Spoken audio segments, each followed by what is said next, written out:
झारखंड अंगीभूत महाविद्यालय अनुबंध शिक्षकोत्तर कर्मचारी संघ का धरना लगभग 42 दिन से राजभवन के समक्ष चल रहा है। और आपको बता दें कि लगातार सरकार से वार्ता हो रही, लेकिन वार्ता अभी तक जो है सो सकारात्मक तो जरूर है, लेकिन अभी कोई नतीजा पर नहीं पहुंचा है। क्या कुछ कहेंगे, क्या लगता है 42 दिन हो गया धरना पे, कब तक बैठिएगा?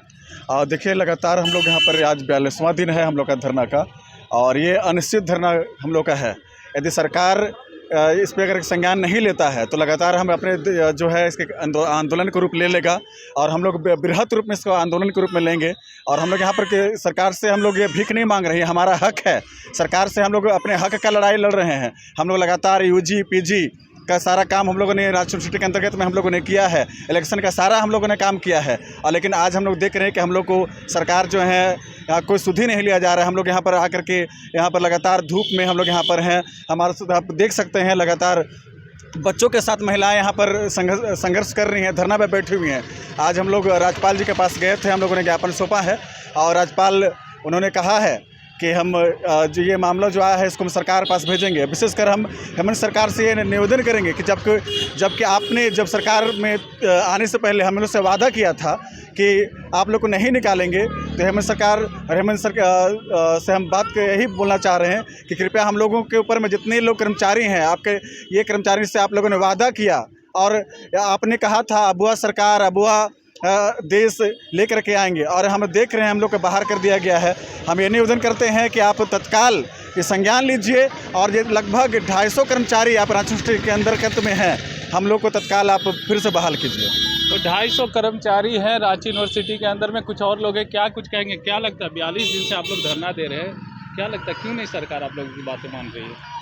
यही तो अभी तक समझ में नहीं आया है कि इतना दिनों से हम लोग काम कर रहे हैं, और उसका नतीजा हम लोग को आज ये देखने को मिल रहा है कि हम लोग रोड पर आ गए हैं।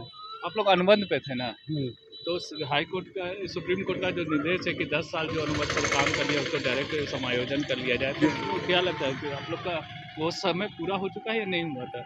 पूरा समय पूरा हो चुका है, लेकिन वीसी साहब इस पर ध्यान नहीं दे रहे हैं, और उसके बाद भी आप लोग को निकाल दिया गया। निकाल दिया। क्या कहेंगे दीदी, क्यों लगता है कि इतना दिन से आप लोग धरने पे बैठे हैं? अभी भी सोई हुई सरकार है, जागने को तैयार नहीं है। हम लोग की गुहार को, हम लोग की प्रार्थना को सुनने को तैयार नहीं है। जगाने की कोशिश हम लोग कर रहे हैं, मगर वो जागने को तैयार नहीं है। लेकिन अब हमारा जो मोर्चा है वो उग्र रूप लेगा, और जो सोए हुए लोग हैं उन्हें जगाएगा। सरकार से कोई प्रतिनिधिमंडल को यहाँ मिलने के लिए आप लोग से आया था, या आप लोग कहीं गए थे, क्या कुछ वार्ता निकला है? हम लोग के साथ तो देवेंद्र महतो सर शुरू से रहे हैं। उनसे बात करने के बाद हम लोगों को कुछ सकारात्मक पहल तो दिखा, लेकिन वीसी सर लिखित देना ही नहीं चाहते हैं। वो कहते हैं कि तुम्हारा समायोजन नहीं करेंगे। साफ लफ्ज़ों में उन्होंने कहा कि तुम्हारा समायोजन नहीं करेंगे, और हम लोग भी इसी जुनून के साथ यहाँ बैठे हुए हैं और लड़ने को भी तैयार हैं कि आप हम लोग का समायोजन क्यों नहीं करिएगा। कोर्ट का सहारा के लिए आप लोग गए थे कहीं कोर्ट के लिए? देखिए, लगातार जो है आपका जो है हम लोग अपने ज्ञापन को रखा है, और हम लोग का बहुत बड़ा मांग नहीं है। हम लोग जैसे पहले काम कर रहे थे उसी तरह हम लोग फिर से अनुबंध के रूप में रखा जाए, और अपने स्तर से हर जगह हम लोग अपने प्रयास कर रहे हैं, और अपने संज्ञान हम लोग दिए हुए हैं। संज्ञान दिए हुए हैं, लेकिन 42 दिन से धरना पे भी बैठे हुए हैं। कोई अभी तक जो है लगातार वार्ता हो रहा है, लेकिन जो निष्कर्ष निकलना चाहिए था वो नहीं निकल रहा। और इस जो धूप में और बरसात में ये लोग यहाँ पर धरने पे बैठे हुए हैं। सहयोगी रिजवान के साथ मैं संजीत झा, कोयलांचल संवाद, रांची।